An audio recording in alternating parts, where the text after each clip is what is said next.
Hey everyone, Sycra here, and today I have the great honor and privilege of interviewing my good friend and amazing YouTube artist, Evan Burse. Hey, boys and girls, ladies and gentlemen, how you doing out there? How you doing? Sycra, thanks for having me, man. I really appreciate this. Really appreciate it. Ah, you're welcome. And quick story that I want to share is that okay, the fact that you see me and the fact that you hear me in videos is due to this guy, due to Evan. Because before that, I was painfully shy, and he kept bugging me. He's like, "No, you should record your voice and Yeah. and show yourself too." And I was like, "No, I don't want to." No. And he kept pressuring me, and then finally, um, finally I gave in. So for anyone who is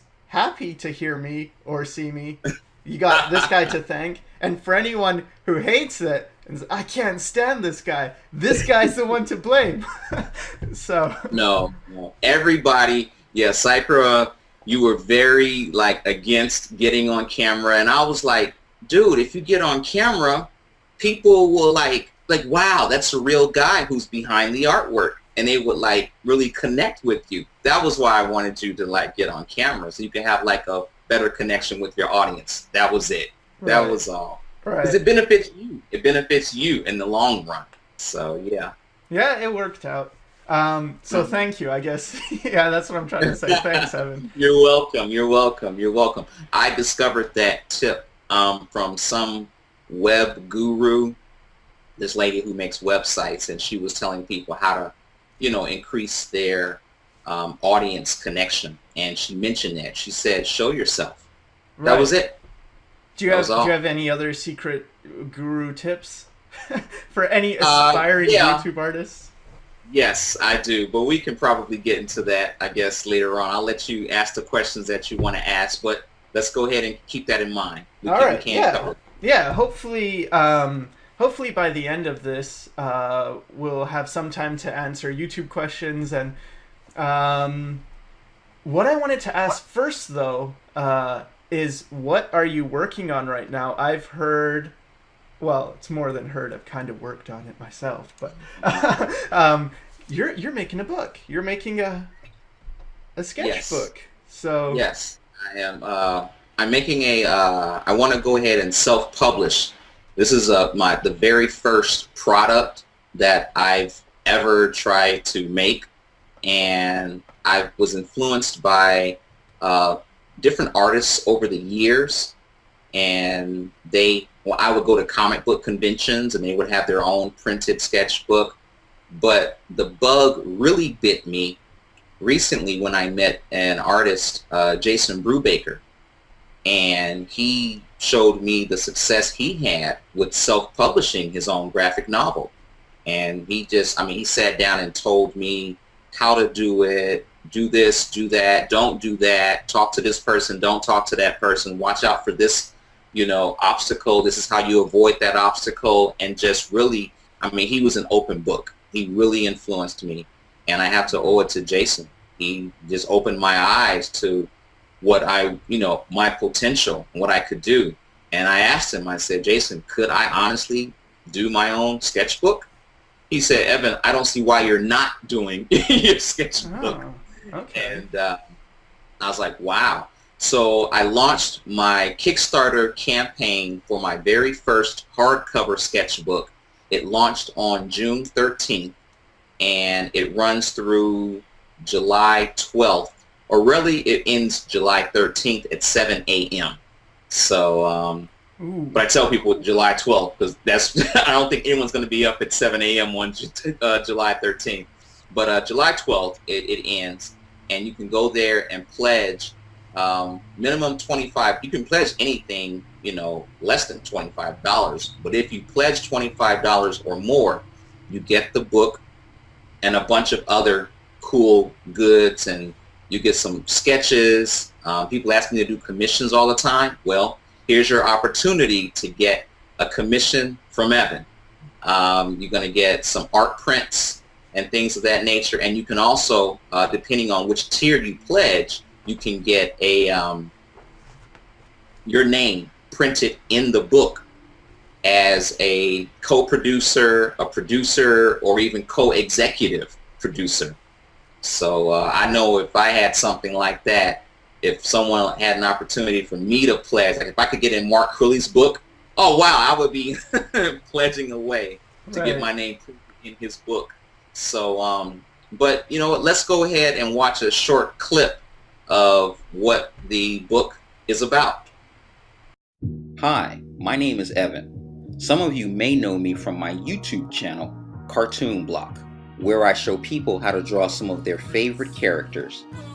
Today I'm here to tell you how you can get a copy of my upcoming hardcover sketchbook by going to my Kickstarter link.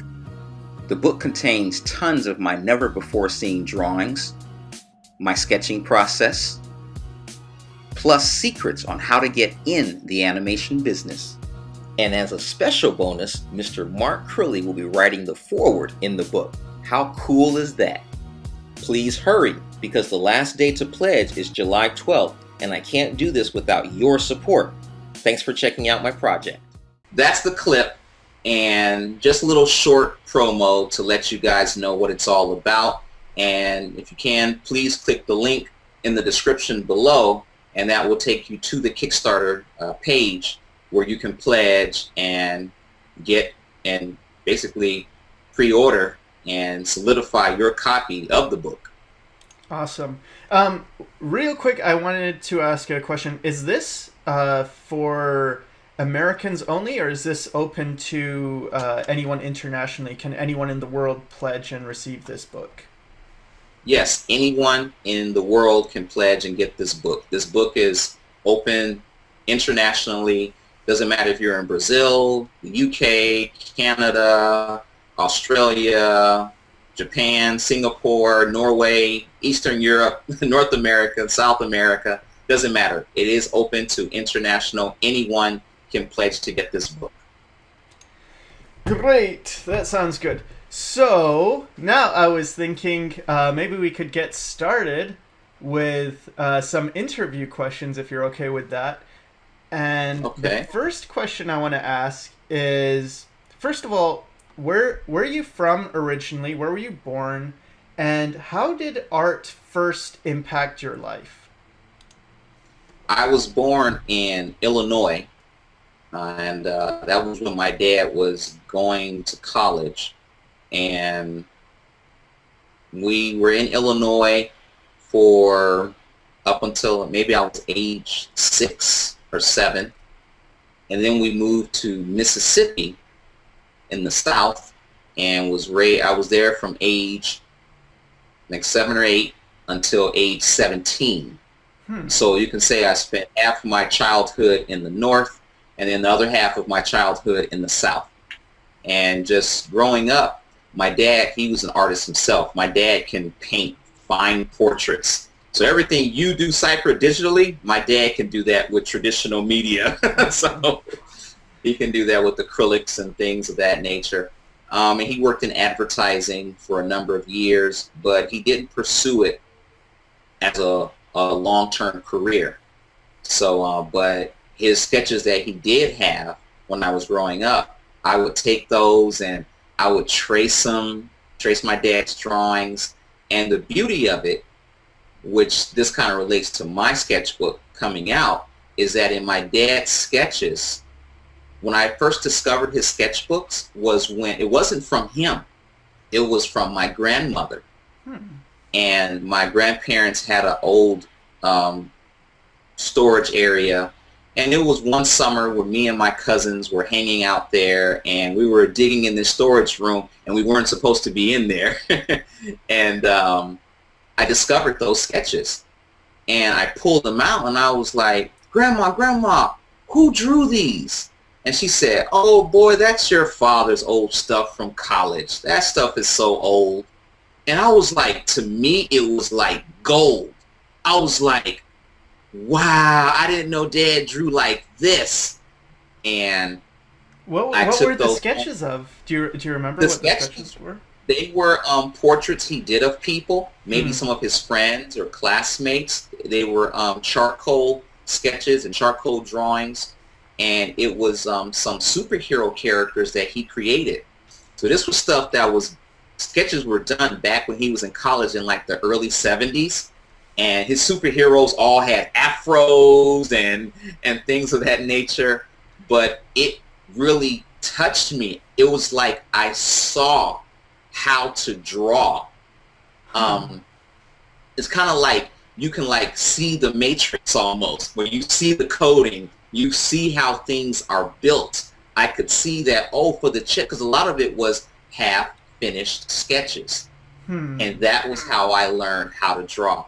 It was like, wow, I can see he made an oval for the head, an oval for the chest, an oval for the pelvis, but he only drew just the head and the neck, and he had a rough layout of a framework for the rest of the body. And I saw that. Now, I couldn't articulate that like I am now back then, but it was what I could see it, I could understand it. And I was like, okay, if Dad drew a circle for the chest, then I'm going to draw a circle for the chest starting out. And that was how I learned to draw, and it just went from there. With anyone, the more you draw, the better you get. You can't get worse. It's not possible to get worse, you know. It's like riding a bike. If you do it a few times, those few times will be better. You would have learned more than just by not riding it at all. You get up and you keep falling off and keep doing it. You're going to get better and better and better and better. You can't. It's not possible to get worse. Right.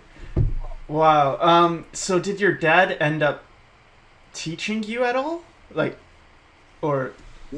Not really. There were a few times where I would ask him, say, hey, Dad, you know, like he would come over. I remember one time I was drawing He-Man when I was little. And I was like in the 4th or 5th grade or something. And he saw me drawing it, and I was like, Dad, how's this? I drew it and I showed him. And I was copying a picture. And he said, well, let me show you how to make it look better. And it blew my mind how fast he drew it. It was like boom, boom, boom, boom, boom, boom, boom, and just a couple of quick, you know, strokes. They were all strokes that were placed in the right area, and he just he made his drawing look better than the picture I was copying. You know, he made the drawing look more dynamic, and how he made the figure had the chest out more and the muscles bigger, and just exaggerated the pose a little bit more. And I was like, wow. And I was like, Dad, how did you know how to do that? He said, well, you want to go ahead and exaggerate things. You don't draw things exactly how they are. If you want to draw things how they are, you might as well go ahead and take a photograph of something. But it's art. Art is to express your emotions. Art should make people feel something. If your art doesn't make people feel something, then don't do it. Right. You want to try and make people feel something when they see your artwork.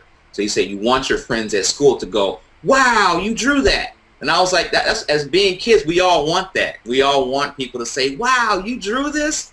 And like most young artists like that at that age and being in elementary school, kids said that. It was like, wow, you know, anyone can be an artist. And what I learned over the years is that the reason people like me and you, Sycra, and other professional artists is that only difference in us and our peers is that we continue to draw. Everybody draws in kindergarten. You know, we all have to draw an apple and color it and stuff like that. We all drew those big red apples in kindergarten, but it wasn't until like maybe the 2nd or 3rd grade that most of us stopped drawing, whereas the rest of us nerds and geeks, we kept on drawing and kept drawing and kept drawing, and over time we just simply got better and better. How influential then were comics and things? Were those a part of your life? Saturday morning cartoons? Saturday morning cartoons. Yeah, Saturday morning cartoons was a huge part. That was back when we didn't have all these cable channels that we have now. You know, Cartoon Network and Nickelodeon and Disney XD, Disney Channel, those things didn't exist at all. Back then, we all had to rely on Saturday morning cartoons and some afternoon weekday cartoons as well. But yeah, Saturday morning cartoons, I love those. Some of my favorites were the Super Friends. That was on Saturday mornings. Spider-Man and His Amazing Friends.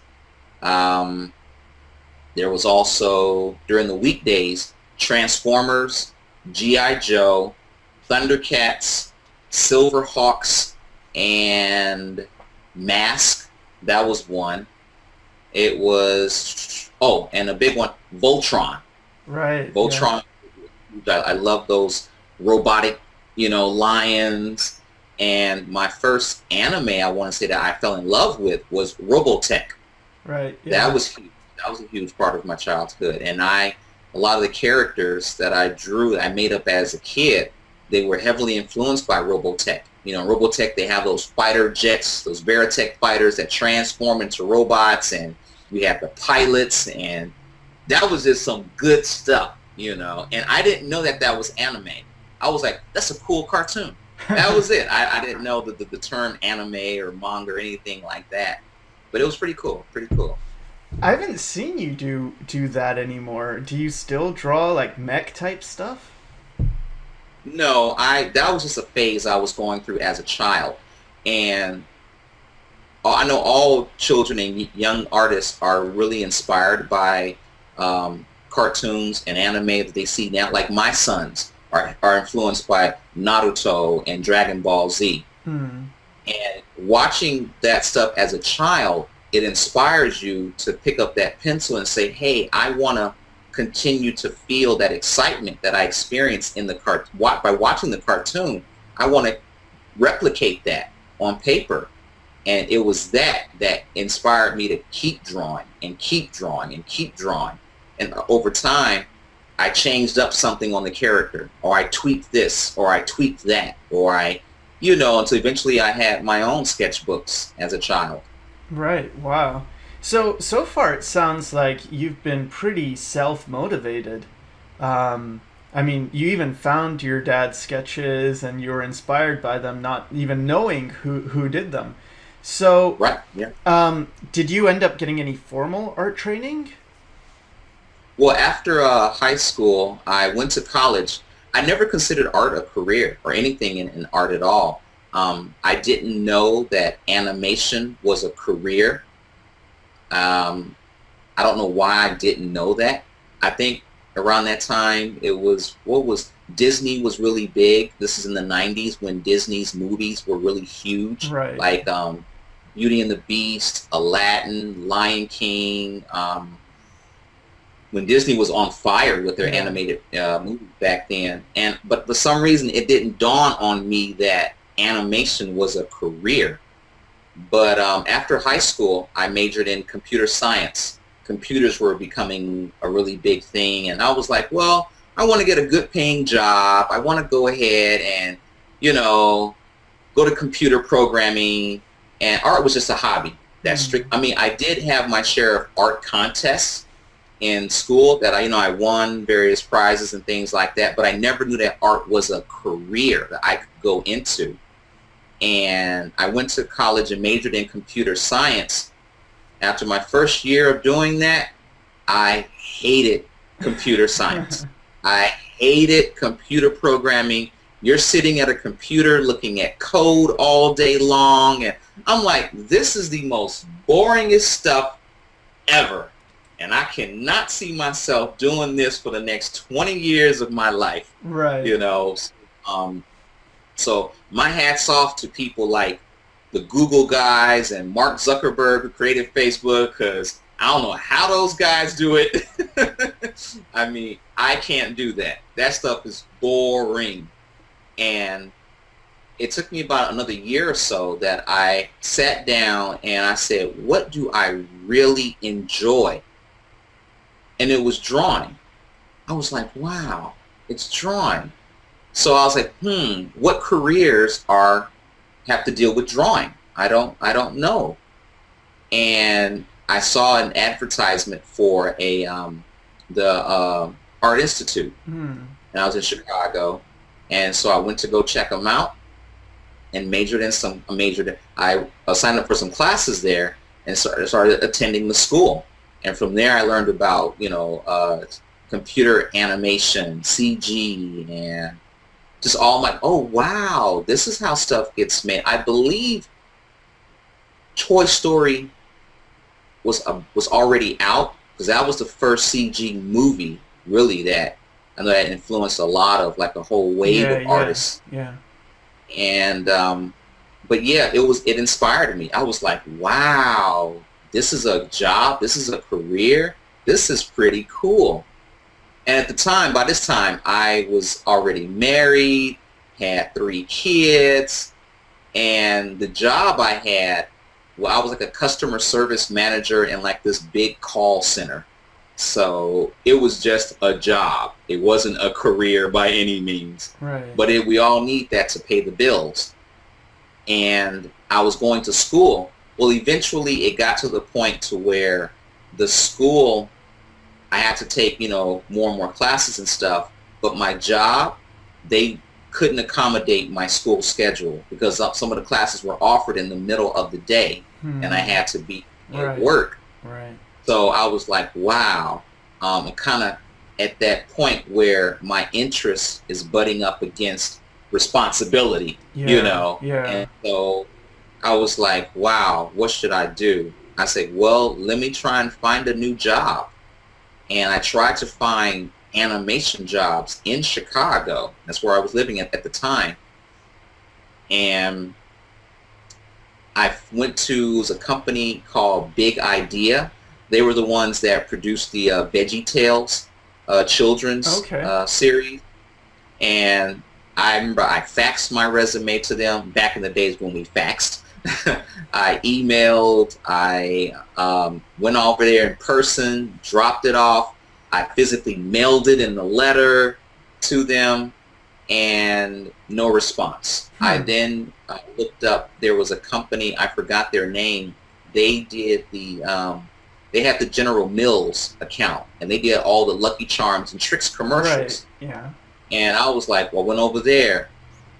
No luck over there. And so I sat down, I was like, I need to go where my chances of getting in the animation industry are a little bit greater.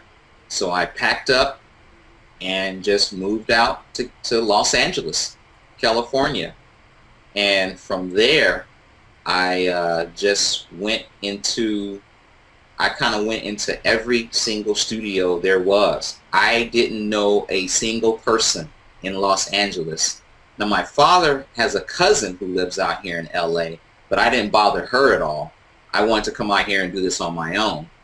And it wasn't until after I got my job at Warner Brothers that I then contacted her and said, hey, cuz, I'm in town. What's up? And, but yeah. So how did you get that job in Warner Brothers then? What I did was I went to every studio with my portfolio in one hand and my resume in the other. And I went to Nickelodeon, Klasky Chupo. They did the Rugrats and Wild Thornberrys episodes and Monsters, I believe.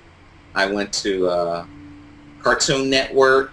I went to Disney Animation, Warner Brothers, and a few other small mom and pop type of, studios and stuff. And no one would give me the time of day. No one. So I walked in. I'm basically a stranger off the street. Right. And I walked into all of them and talked to the receptionist, and I was like, hey, is it possible I can speak to someone about getting an entry-level position here working for the company? I did not know that was the way that you're not supposed to do it, just walking in off the street. I didn't know that. And so everywhere the receptionist asked me was, okay, do you have an appointment with someone? And I said, no, I just want to speak to someone in human resources or personnel. And they looked at me like I was from an alien from another planet, like, okay, what is this guy doing here? He has no appointment. And so that happened everywhere. Well, I was at Warner Brothers, something different happened. while I was talking to the receptionist, I went ahead and I saw in the lobby area, I saw a voice actor, well, an actor named Phil Lamar. And Phil Lamar, he does the voice of Samurai Jack. Ah. And I saw him over there, and he also does some acting. He's a black guy. So a black guy does the voice of Samurai Jack. Who would have thunk? But he also did voices for other kids as well. He did the voice of Static Shock, John Stewart, Green Lantern on Justice League, and he does tons of other smaller voices in animation. He was also on Mad TV, that live action like comedy skit series a few years ago, and he was also in Quentin Tarantino's Pulp Fiction. Ah. And so I recognized him, and I went over and I said, wow, Mr. Phil Lamar. I was like, I'm a big fan of Samurai Jack. I watch Samurai Jack all the time, and if I'm not home, I'm recording the episodes, and I love Samurai Jack. And he started, you know, chatting with me. He said, oh, wow, what's your name? And do you work here? And I was like, no, I don't work here. I'm just trying to get a job in the business. And he said, well, I see you have your portfolio in your hand. Can I see your portfolio? And so he's just entertaining me. And I guess looked like he was sitting down in the lobby waiting for someone. So I might have been interrupting him. I don't know. And he sat down, looked at my portfolio, and he said, wow, this is some pretty cool stuff. He said, you should talk to one of the producers here. And I said, well, I don't know anybody. I said, I'm here from Chicago, and I don't know anybody. He said, well, there is one guy I know, and he mentioned that guy's name, and that guy just so happened to be walking by, leaving to go home. He was passing through the lobby, getting ready to exit out. Right. And he said, hey, Scott, come here for a second. Come here. I want you to meet this guy from Chicago. And so this Scott guy just sat down and started looking at my portfolio. He said, okay, this isn't bad. It's not bad. And as Scott is looking at it, I guess this Scott's buddy was coming in the building. Everyone has to pass by the lobby to go in and out the building. So his other buddy, Dennis, was coming in the building. And Scott was like, hey, Dennis, come here for a second. And he came over and he said, this is this guy from Chicago. He doesn't know anybody out here, but his portfolio's okay. And you want to take a look at it? And he did. And Dennis was saying, well, do you know anybody in the business? I was like, no. He said, did you have an appointment with somebody today? I said, no. He said, so you just came out here and you don't know anyone? I said, I don't know anybody. And he said, well, I don't have time right now to see you, but can you come back here tomorrow at 9 a.m.? I said, sure. And I went back the next day. I was super excited, and I didn't know what he was going to tell me. If he was going to give me a critique on my portfolio or offer me a job or something. So I went back the next day, and he told me, he said, you can draw, but there are a couple of things you need to work on, this and that, and you have to work on that. He gave me some tips, and he said, try and fix your portfolio and do this and do that and come back and see me, or call me rather. And I said, okay. There's one part of the story I forgot to tell you, was that I hadn't moved out here to LA yet. I came out here, I was going to spend 1 week out here first and look for a job. And once I found a job, then I was going to move out here. So I was still living in Chicago. So I basically took a week off from my job to come out to LA to look for a job first. So I was out here for just 1 week. I said, I'm going to try and find a job. You know, I at least want to give it that final push before, you know, I give up trying to get a job in the animation business, but I want to try it. So I was out here so during that week, that was the time I was looking for. I was going studio to studio to studio, and that was where I went to Warner Brothers. And he sent me on my way, But before I left his office, after he gave me an honest critique, I asked him, I said, Dennis, I said, is there any other job that I can do in this studio besides drawing? I said, right now I'm a customer service manager at a call center back in Chicago. That's my day job. So I know how to run an office. I said, do you guys have any other types of things that I could do here in this studio? And I remember he walked me around before we went back to his office, and he walked me around and he introduced me to Dwayne McDuffie, Bruce Timm. I was like, that's Bruce Timm. Oh! And, I mean, and to Alan Burnett, Stan Berkowitz, all the guys, the writers and producers, James Tucker, all these guys who worked on Justice League. You know, he's just showing me around, walking me around. And I said, Dennis, before you send me on my way, is it possible that I can do any other job in this industry? I understand my art may not quite be there, but is there anything else that I can do? He said, well, I don't know. I said, do you need an assistant or something? And he said, well, nah. Right now we're winding down on Static Shock Season 2, so I don't need anybody. I said, Dennis, I cannot go back to Chicago. I said, I really want to work in this industry. So he replied and he said, well, I don't have anything. Really, I don't. I said, Dennis, you don't understand. I am willing to work for free. Okay? I want to come in this place every day. I don't know what else to do with my life. I need to be working in this business. So Scott, who was next door to Dennis, his office is next door, he overheard me. He walked over and he said, you're serious, aren't you? I said, I am serious as a heart attack. And so Scott kind of gave Dennis this look like, I think we can do something for this guy. You know, it's not every day you hear somebody walking into a job and saying, I want to work for free. Okay. And Dennis said, okay, give me a couple of copies of your resume.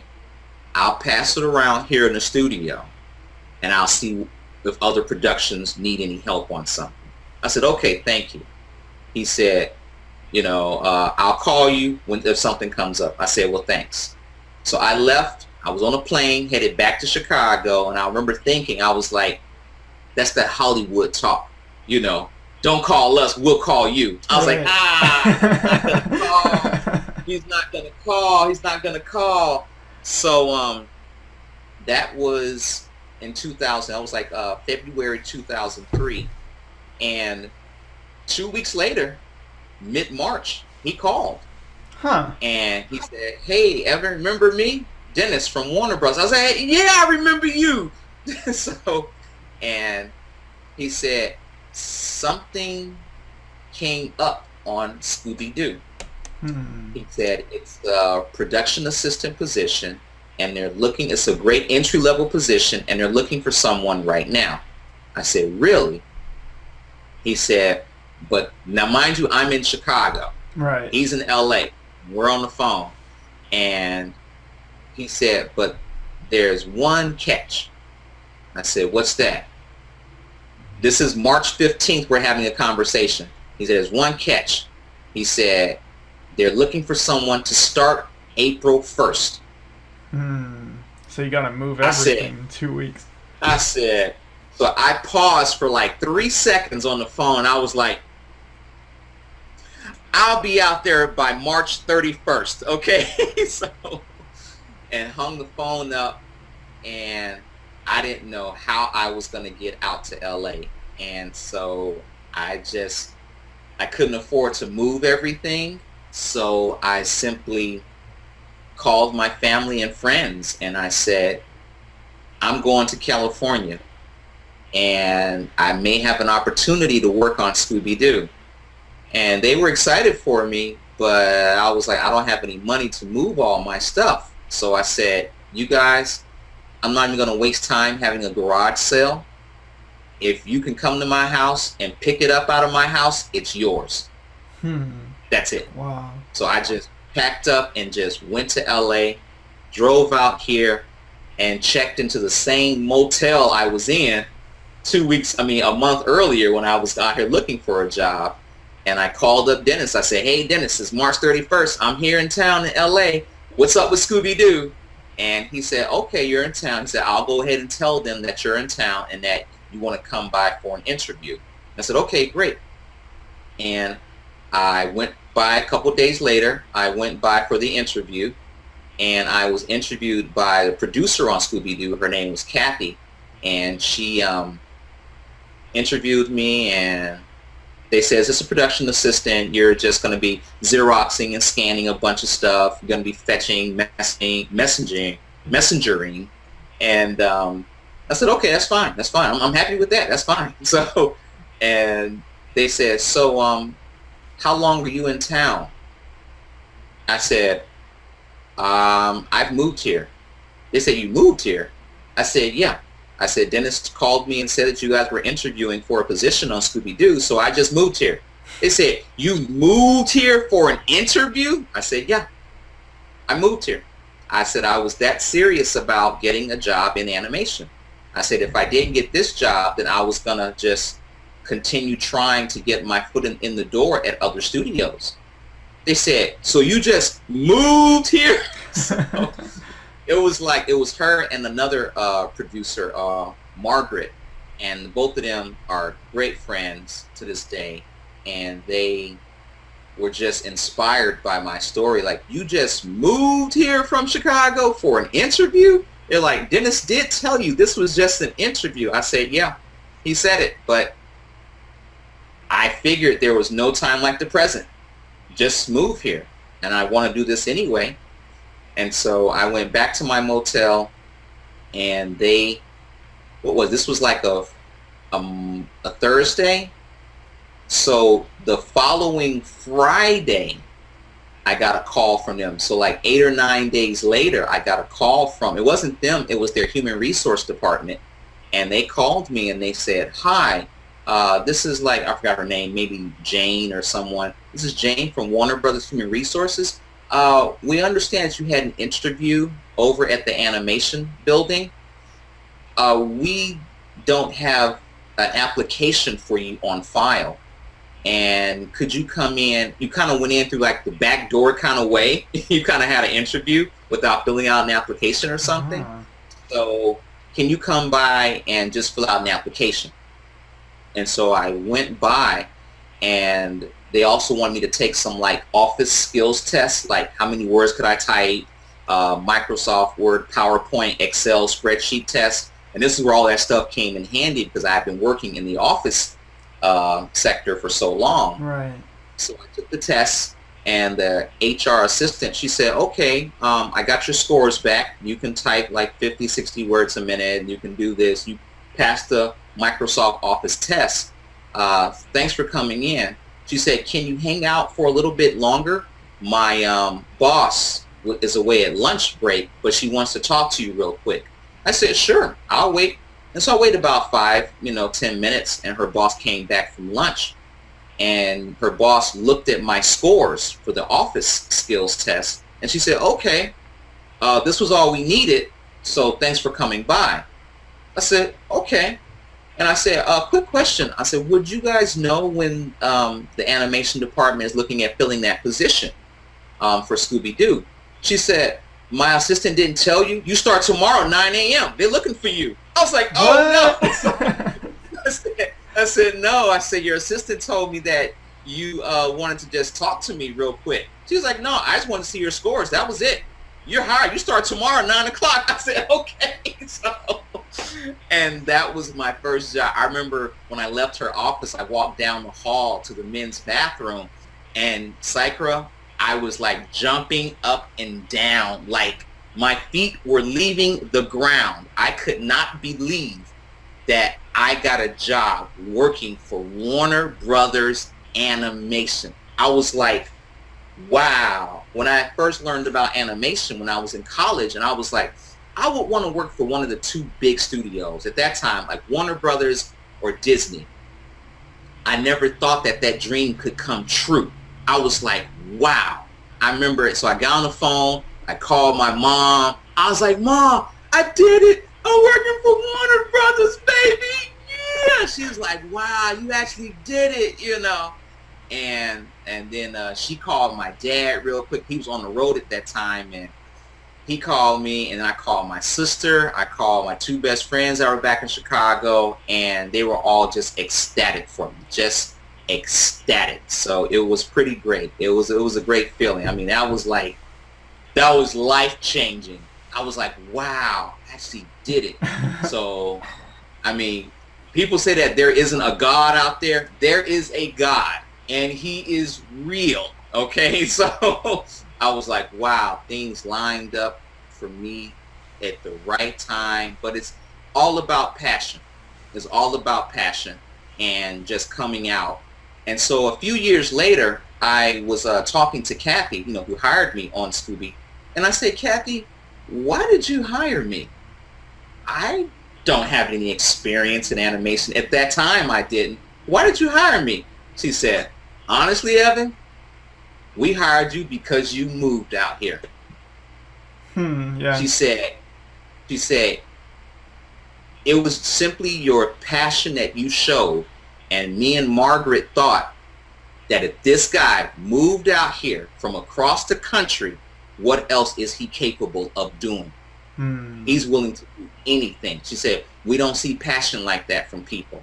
She said, we get so many applications from people who live in Connecticut, New York, Florida. They live on the other side of the country, but they're applying for jobs that are in Los Angeles. And one thing I learned was that if you are not in this city, you can forget about animation.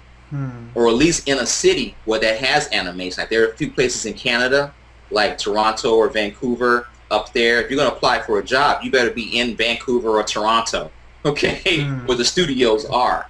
Or if you're going to be in LA, where Nickelodeon is, Cartoon Network, Titmouse, WB, Disney, you have to be in the city to apply for the job. Otherwise, if people see your resume comes in and they see your address is Kansas City, you know, it's not going to be like, okay, he's not even in the city. He's not even in the state. So, and next. And that's what I learned. It's like, oh, okay, so you have to be in the city. And that's my advice to anybody who wants to get in the animation business, is to move to the city where the industry is. You have to move there. Otherwise, chances are slim and none. It's not impossible, because I know some guys who have their portfolios and their artwork on DeviantArt, and they've gotten noticed, but it took them simply getting noticed on DeviantArt, or they were approached or something like that.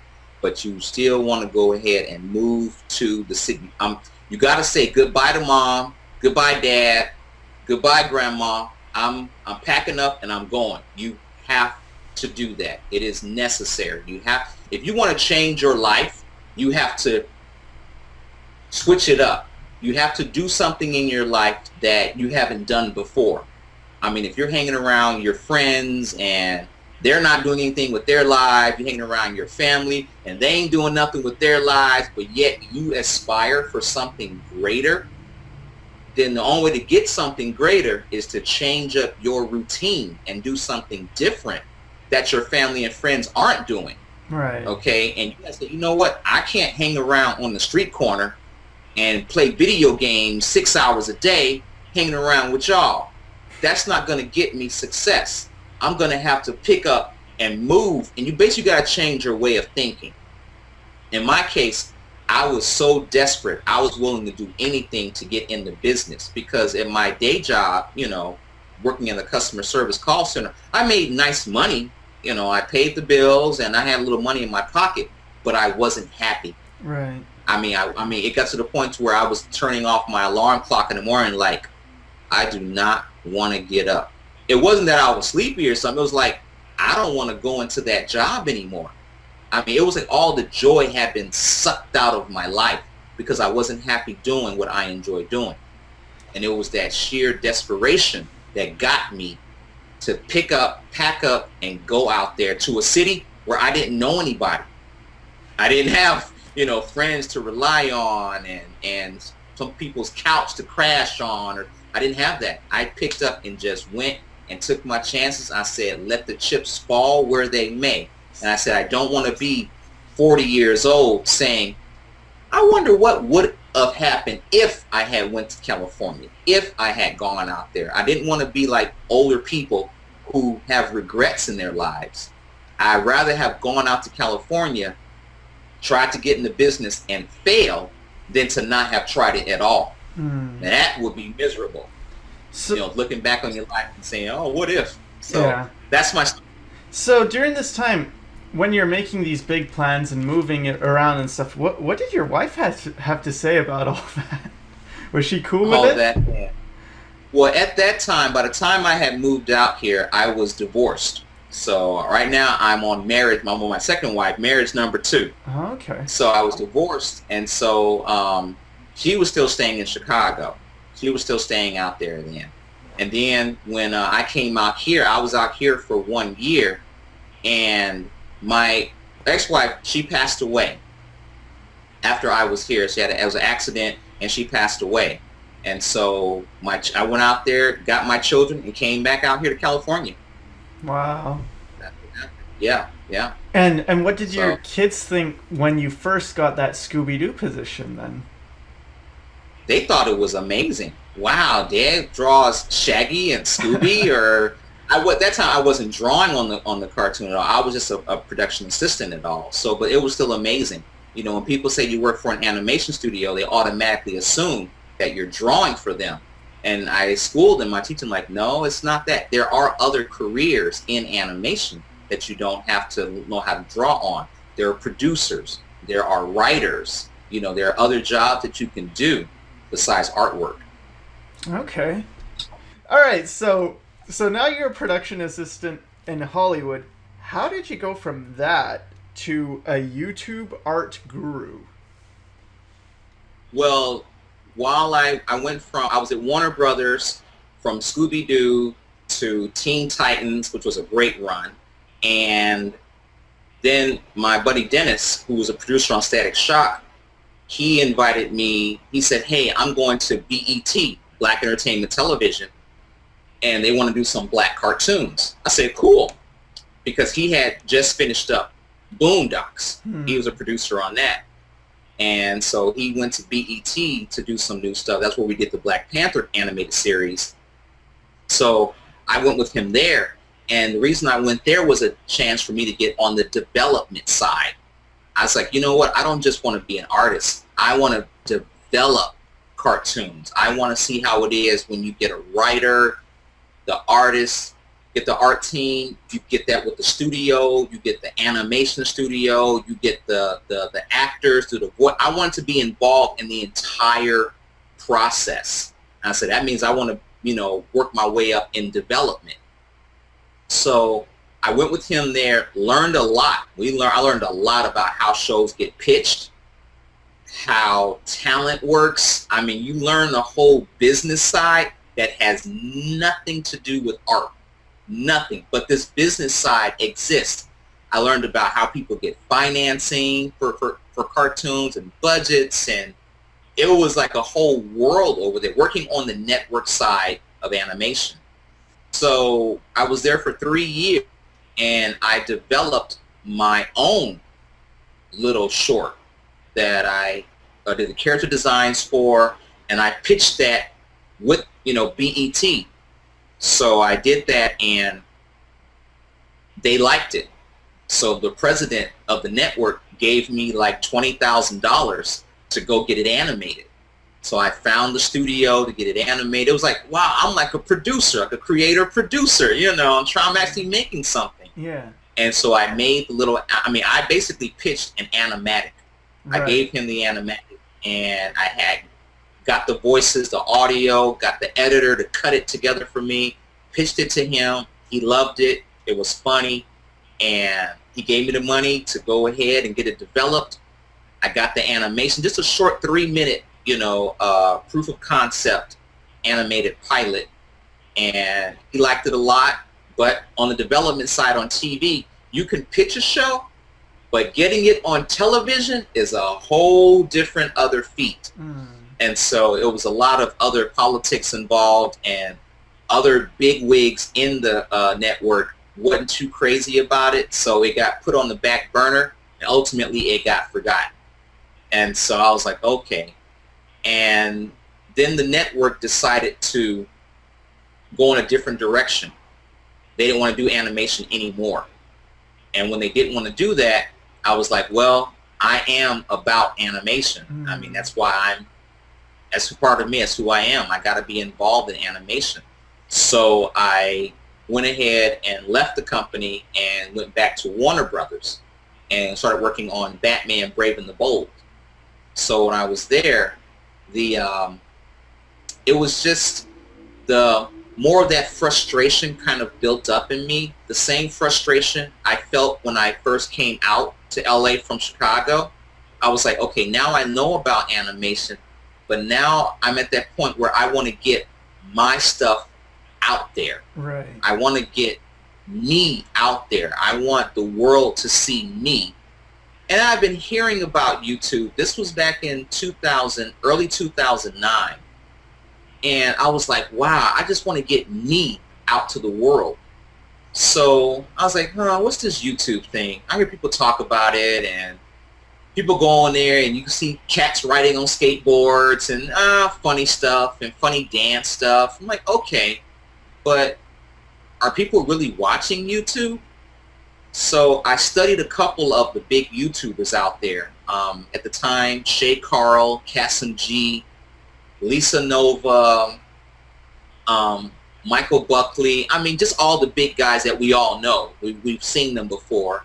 And I was like, okay, now what are they doing? How did they build up an audience out there? I want to try and do that.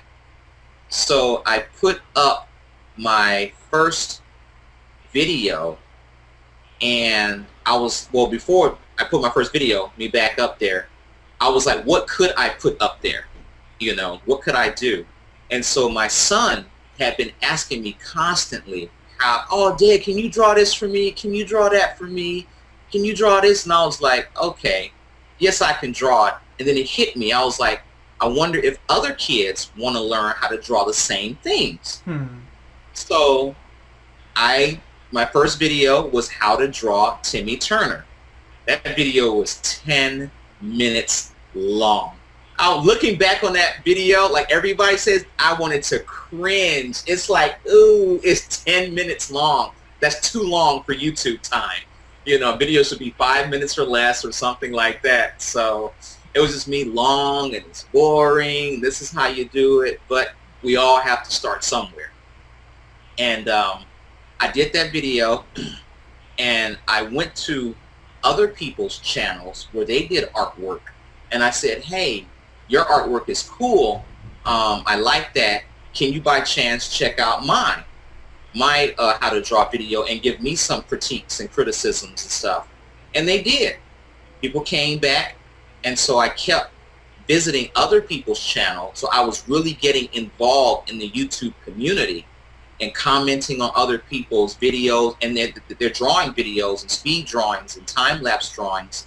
And at the end of all my comments, I said, hey, if you get a second, can you check out mine? And they came, and the more I got involved in the community, the more feedback I got from people, and the channel started growing from there. And that's how it started. And then I saw how some of the other big YouTubers had contests. So my very first contest, I should do a drawing contest.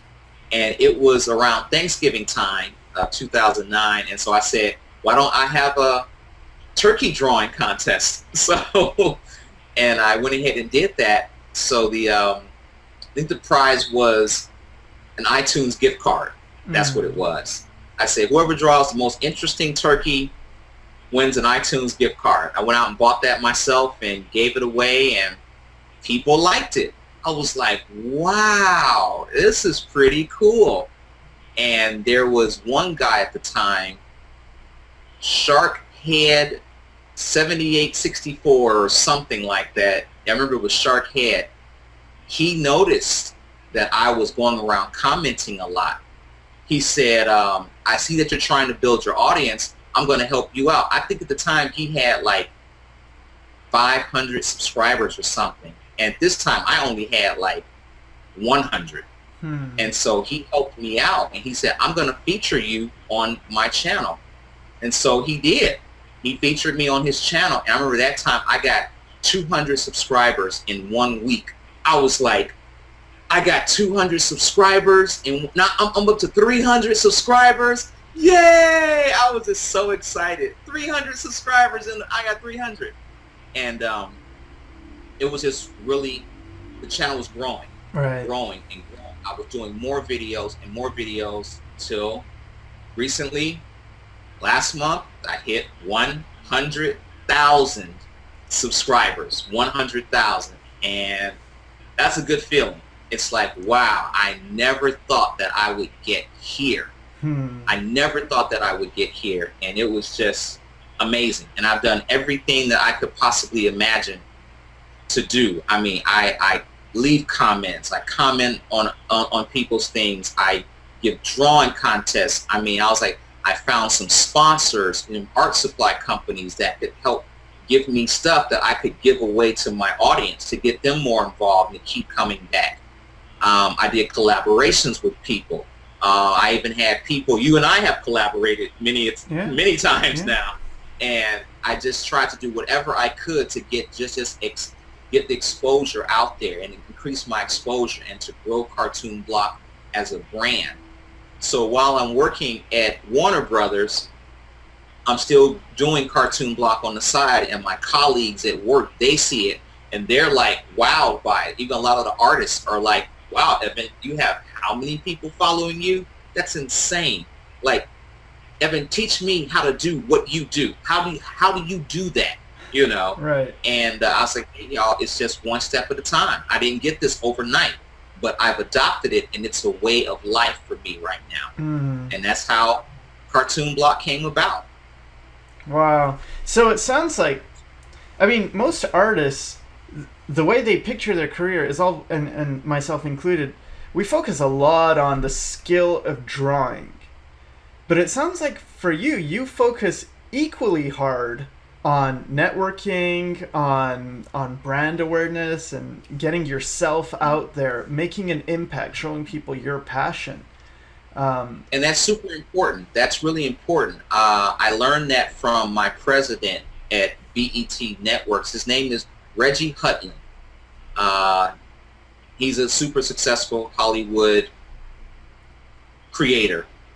He directed movies, House Party, Boomerang. He got Boondocks on the air. He's credited with that. He was friends with the creator of Boondocks, and Reggie helped this guy come out. They got Boondocks pitched around town and got it on air. Most recently, his big credit was that he was one of the producers on Quentin Tarantino's Django. And he was on that. So, also, he was a writer on the Black Panther comic book while he was president of the network. Wow. So by day, he's president of the network. By night, he's going home writing the comic book. I was like, Reggie, how do you do that? You know, and he was he's amazing. And when I saw that, I was like, wow, I suck. Okay, if he can go home and do all that work in addition to his running the network, I'm sleeping. I need to be on my hustle. I need to be on my grind and get out there. But just watching how he operated, I mean, he is a very creative guy. But I saw him talk about marketing. I saw him talk about branding. I saw him talk about promotions. I was like, wow. He doesn't just write. He's a creative guy himself, but he also, I mean, he's focusing on just getting your brand awareness out there. And that was what I saw a lot of artists don't do. And that's a downfall. I used to watch that show Apprentice with Donald Trump. And there was two teams. I'm not sure if you guys watched that or not, but there are two teams. And at the end of the episode, one team has to sell more of a product or something than the other team. And the team that won, they get to live another week, you know, to compete again. But the team that lost, one person is getting fired. They're going to try and point the fingers.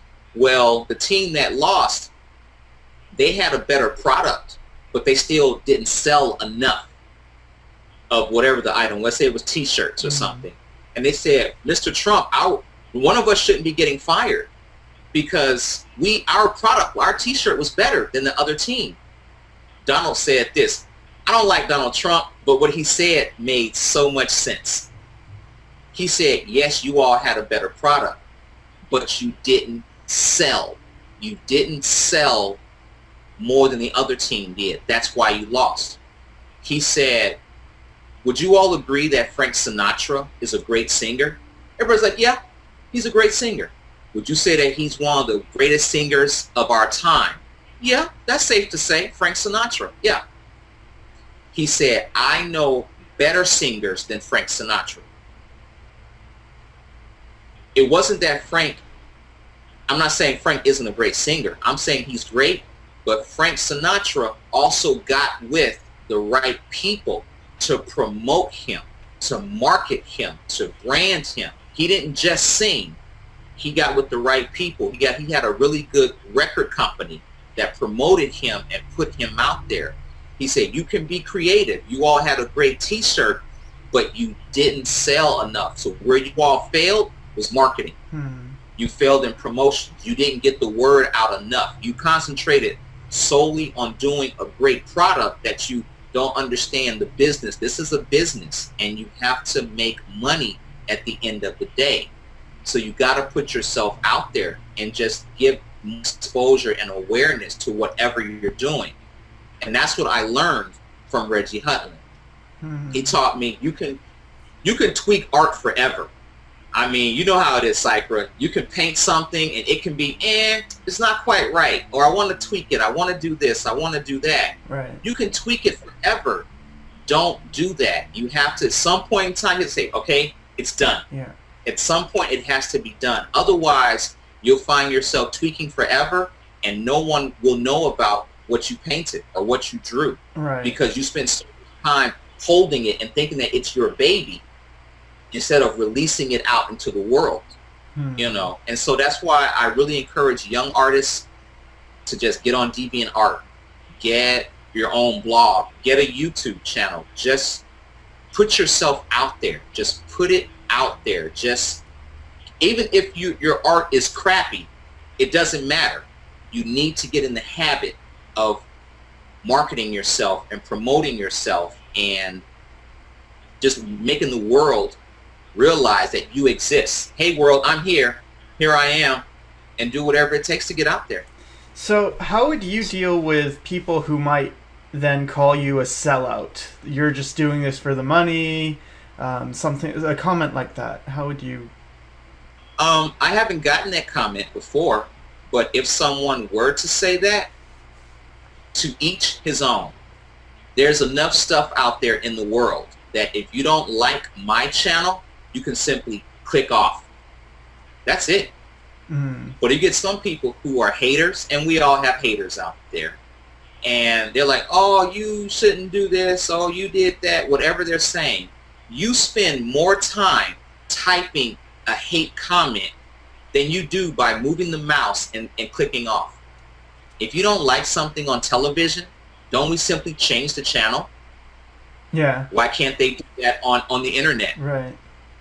You know, just simply, there are thousands upon thousands of YouTube channels out there. You can watch someone else's channel. You don't have to watch mine at all. Like I said, I haven't gotten that kind of comment. But if someone did, it's like, everybody should be copying me. Okay? So you should be getting your artwork out there more. If I'm doing collaborations, you should be doing collaborations. If I'm getting sponsors and things like that, you should be getting sponsors. If anything, I'm helping the art community. You know, people like me, people like you, Sycra, every little bit that we do, we're helping up and coming artists who might not be getting that much exposure. The bigger we are, the bigger they are. that it's a win-win for everybody. So what's next for Cartoon Block? You've come out with your sketchbook. You're still doing the videos, correct? The YouTube videos. Yeah. So where do you want to go with this whole thing? Right now, I just want to see where it goes. I want to see where it goes. I've since left Warner Brothers, and now I'm working at Marvel Animation on Hulk and the Agents of Smash. That cartoon premieres in August. So still working at Marvel. That's my full-time job, and Cartoon Block is my nighttime / weekend project. But where is it going to go? I don't know. Maybe, hopefully someday I'll do it full-time. That's my ultimate goal right there. I want to see how this first Kickstarter campaign, jumps off. And if that's successful, I want to do another one and another one. My next project that I would probably like to do is a how to draw book. People have mentioned that. Oh, Evan, you should do a how to draw book, and so I'm like, I can do that. One of my influences on YouTube is Mark Crilly. I mean, Mark is the man, okay? And he's an inspiration to us all because he has so many people following him. Who would have thought that many people are interested in learning about art and drawing tips and techniques on that level? I mean, he has over 1 million subscribers now. I think 1.1 million. And it's like, wow, if he can do that, I can do it too. So Mark, the bigger he does, the bigger we all do, because he's exposing the world to art on a much grander scale. So where do I want to go from here? Time will tell. Like I said, my ultimate goal is to do Cartoon Block full time. I would always like to have one leg still in the professional animation world, but Cartoon Block, that gives me a lot more excitement, a lot more energy, a lot more just like, wow, I'm building something that's my own. I'm building it. And not only that, I'm inspiring people. I think I must get an email about daily about someone saying that, oh, wow, Evan, you inspired me. Or from a parent telling me, oh, wow, I was watching your channel with my daughter the other day, and it's really cool how you show how to do this. I mean, that stuff, that touches me. That's like, wow, like I didn't set out to inspire people. I just wanted to just show people how to draw. Right. That was it. I wasn't out there seeking, I'm not trying to be like Gandhi or Mother Teresa or anything and inspire people. But through the process, I did inspire people. And that feels good. That is a huge payoff. That right there is bigger than any amount of money anybody could ever give me or something like that. No one can pay you that. It's like somebody of their own free will said, wow, you are my inspiration. I love what you do. You inspired me to pick up the pencil again. I stopped drawing years ago, but now I'm picking up the pencil again. I watch your channel with my son, with my daughter. It's like, wow, that right there is really moving. And that right there is bigger than any amount of money in the world. Yeah, totally. All right, well, I think that's going to wrap things up. I got to thank you so much for taking the time out of your day to share your story, to offer your insights and advice. And it was great. It was super entertaining for me. I hope, and I'm sure everyone else found it super entertaining too and informative. So thank you so much. Thank you. And to everyone out there, bye, and thanks for watching. Oh, be sure to check out the Kickstarter link as well then too. So I appreciate everybody's support who's pledged and helped spread the word so far. We still have a ways to go, but it's becoming more and more successful. Great. All right, cool. See ya.